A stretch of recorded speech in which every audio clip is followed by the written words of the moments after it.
Welcome to the show. I just wanted to address something, and these always rope me in. They always rope me in. And by these, about Greg Opie Hughes and his new on-air partner, Ron the Waiter.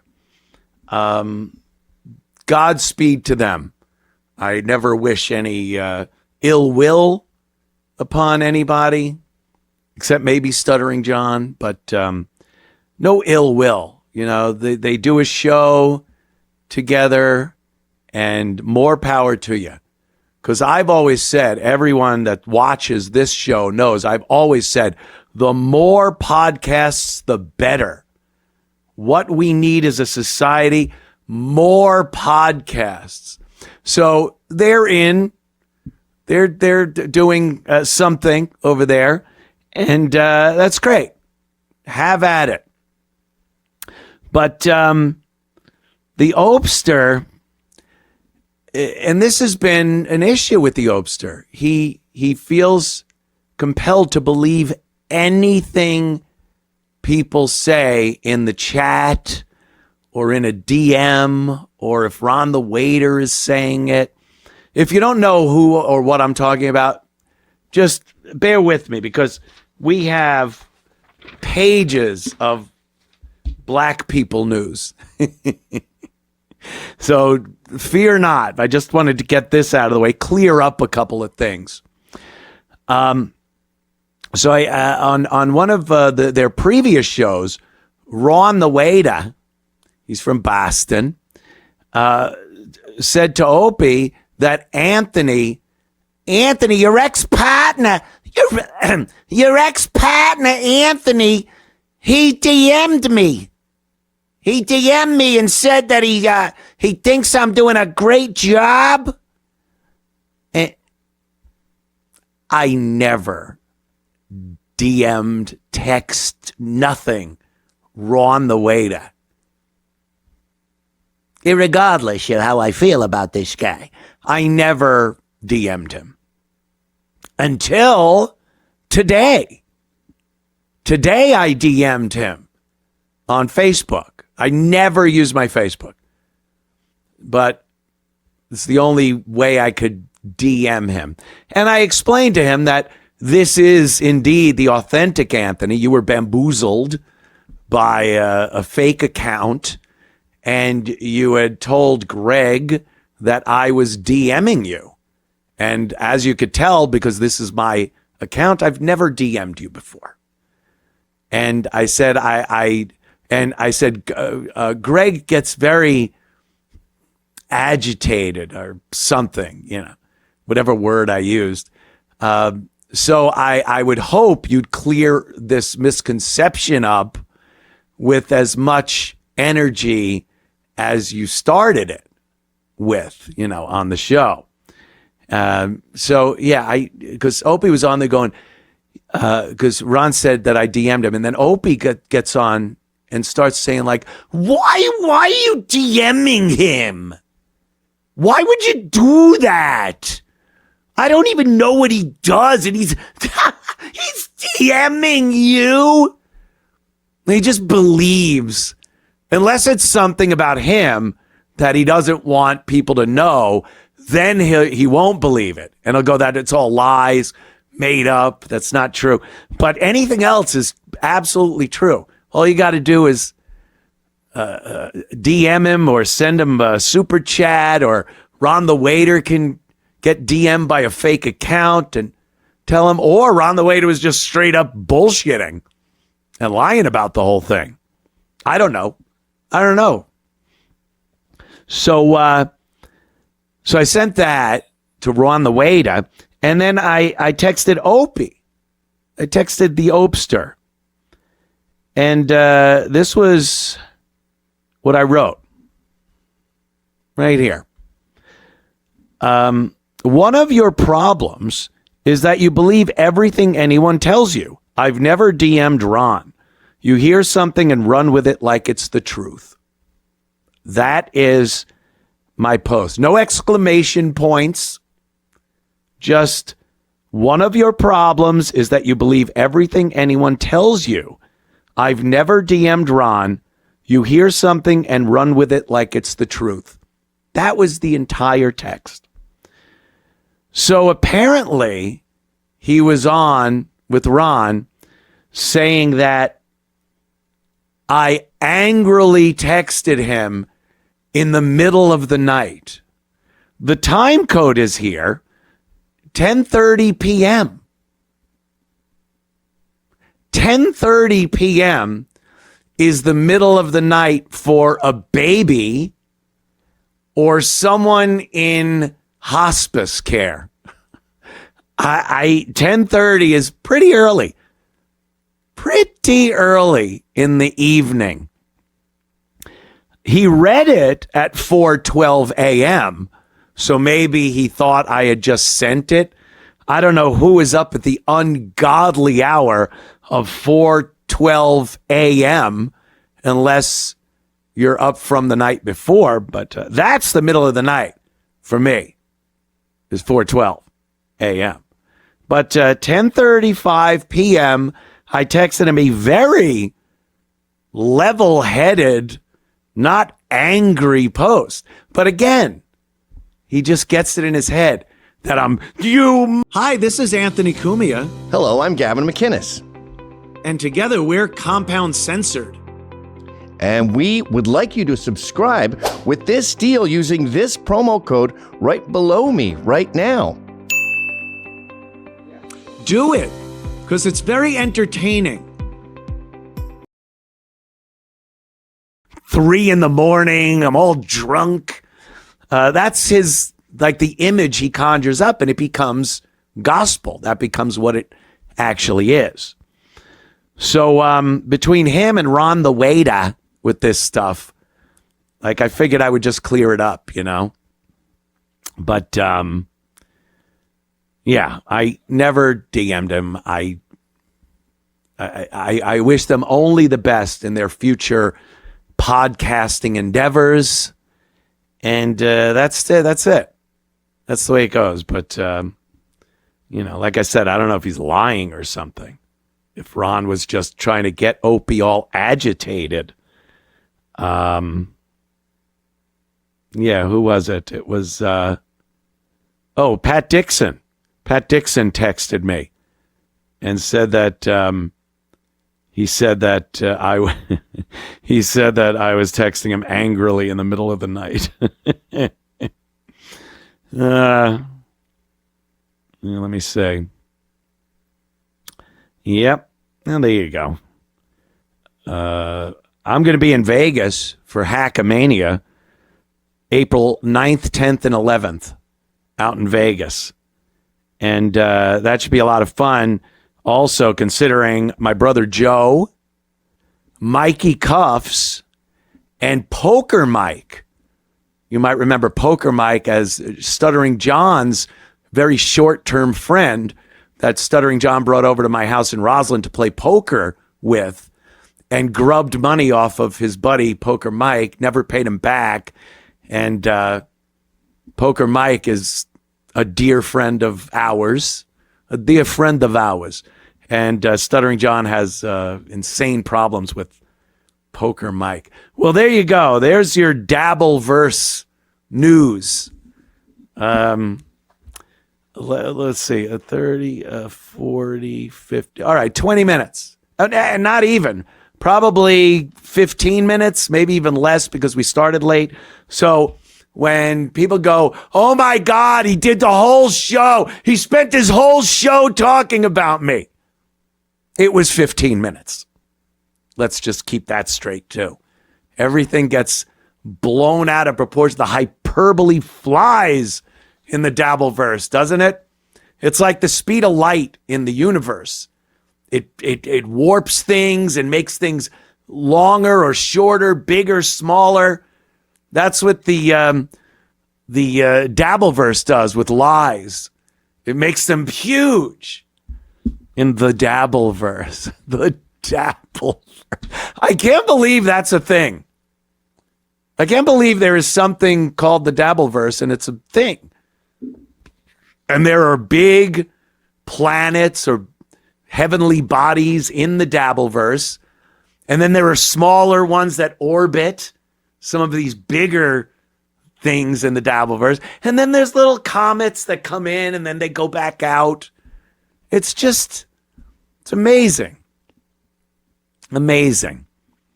But that should be a lot of fun in Vegas, playing blackjack and poker with my brother and Cuffs and Mike Poker and all the Dabbleverse people that will be there. I'm supposedly doing some stand-up. I'm doing a little set of stand-up at what is it? The Plaza. The Plaza in Vegas. Oh, boy. You know what the Plaza is famous for? It was the hotel that they used in the TV movie version of The Stand, the first one from the 90s. Instead of using the MGM Grand, which it was in the book, they couldn't afford to buy the rights to use the MGM. I'll sue! They couldn't buy the rights to use the MGM Grand in a movie. So they, I guess they got the discount rights rate from the Plaza, which is where the walking dude, the devil guy from The Stand, took up residence in Vegas. So it's that hotel. I've never gambled there. I don't think I've ever stayed there. I always stay at the MGM. But, we're slumming it. And the room is paid for. The flight's paid for. So I'm going to have to earn my keep by getting up there and making some ha-has. I got to bring the funny. Bring the funny. So looking forward to it. It's going to be a lot of fun. I don't know how. I got to talk to Mr. Melton about how to plug this. Like, where can people go? Hackamania? Is there a Hackamania site, Sean? I figure I'm getting all this free first-class flight out there. Room. There it is. I figure I better earn my keep. Oh, it's the 10th through the 12th. See, I don't even have the dates right. It's the 10th through the 12th. Hackamania 3. Yeah. Go there. What is it? Hackamania.com? Easy as that? Yeah. Yeah, it's just that. Yep. Hackamania.com. There you go. Buy some tickets. Hang out. Going to be playing a lot of blackjack. But don't up. If you want to take a seat next to me at a blackjack table in Vegas for Hackamania, do not my game up. What does it matter what cards I take? It's all the same. No, I don't believe that. If you're hitting on your 16 while the dealer's showing a 4 up and I'm sitting on a 20, I'm going to kill you if the dealer pulls a 21 out of his ass. Got it? All right. As long as we're straight. Are we square? I said, are we square? You should see the other guy. All right, let's get to some shenanigans, antics, buffoonery. That is the news of the day or week or whatever the hell. Let us see. There's a little murder for you. Chuck Schumer, I love this. Chuck Schumer is such a dickbag. He's just a big, hanging, old man's dickbag. Like melting Turkish taffy. Dickbag. A dickbag's a rubber, right? It's not a scrotum. I would think a dickbag could be your. We'll debate that at a later date. So Chuck Schumer, he doesn't like this SAVE Act, which is pretty handy. It would require people that are voting in our elections to, oh boy, I'm going to say it, show ID if they want to vote. Oh my God, I know. One of the most controversial takes you could have on anything these days. What?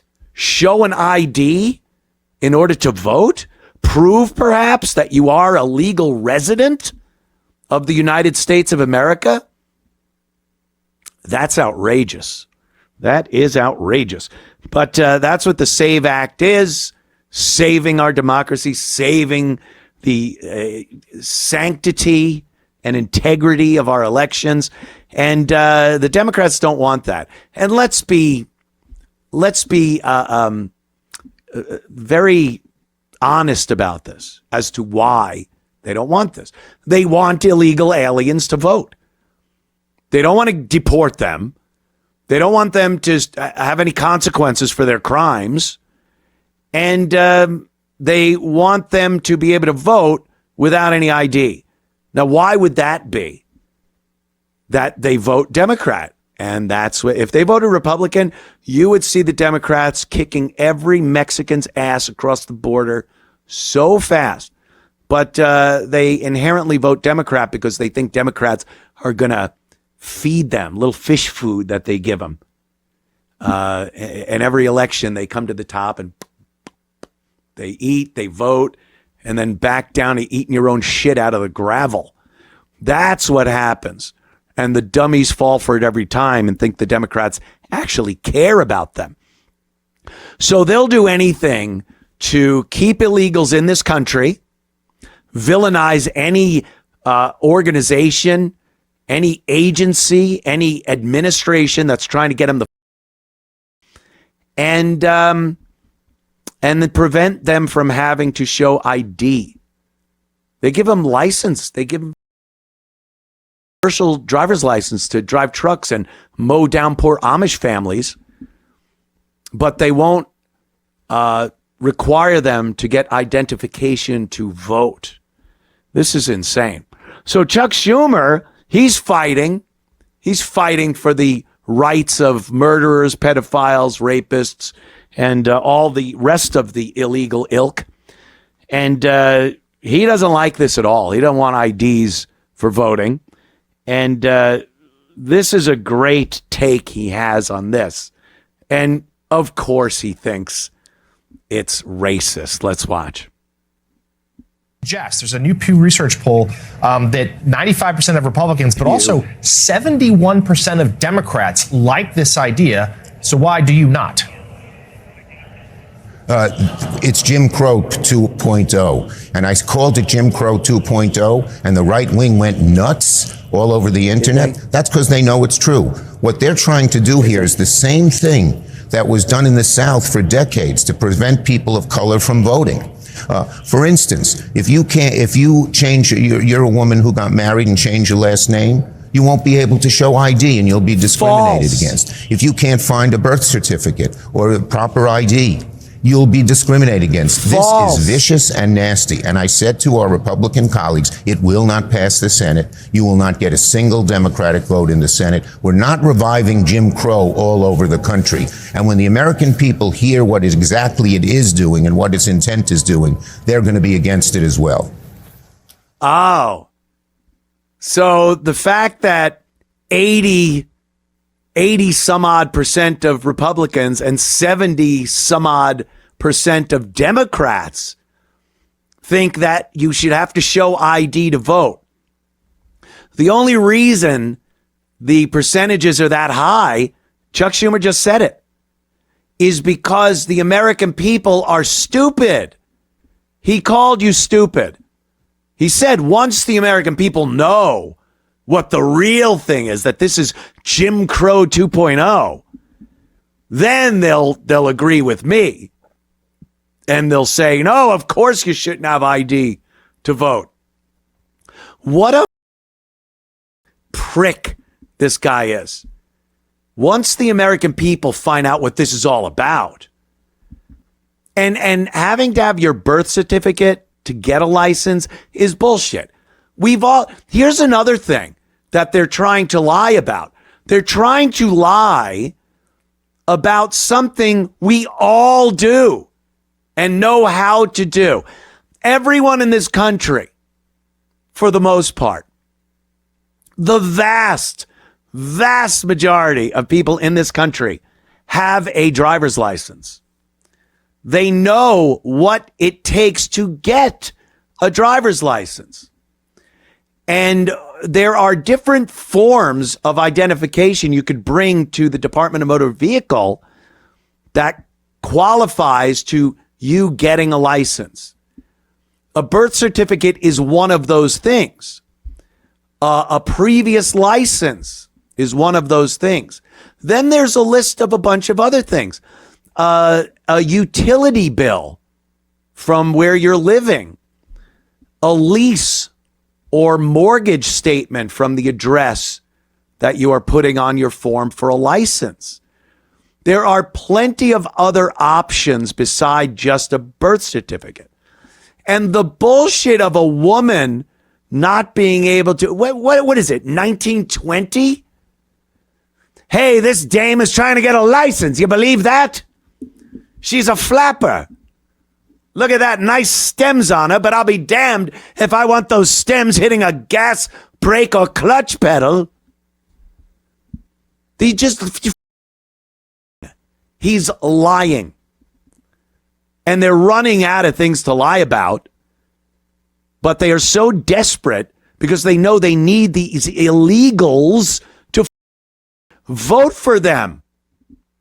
There's no other viable reason. There's no reason they can come up with where they say, this is best. This is better for our country to have people without IDs voting. They cannot even come up with some wacky thing that makes it better, that they could say, here's why it's better. They have to bring up that it's racist. It's all they have. And they've used that for every single thing they've tried to do that they have no real reason, no authentic reason, no reason that is for the better of the country.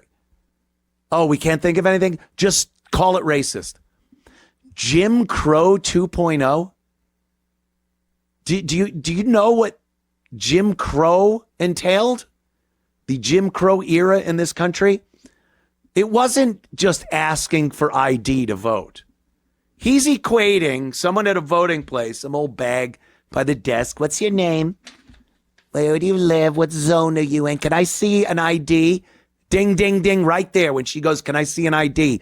That's equivalent to going into a Woolworths, the malt shop in the Woolworths in 1950 and dumping a chocolate milkshake over a colored boy's head. Same thing. Jim Crow 2.0. It's astounding how they will discount, downplay things that actually did happen, things that may have been atrocious to do, unfair, against people's actual civil rights. And they will try to equate that in 2026 to something that has nothing to do with anyone's rights being violated. It's not a violation of someone's rights to ask for ID. So if you enjoyed that clip, then subscribe to Compound Censored using this promo code.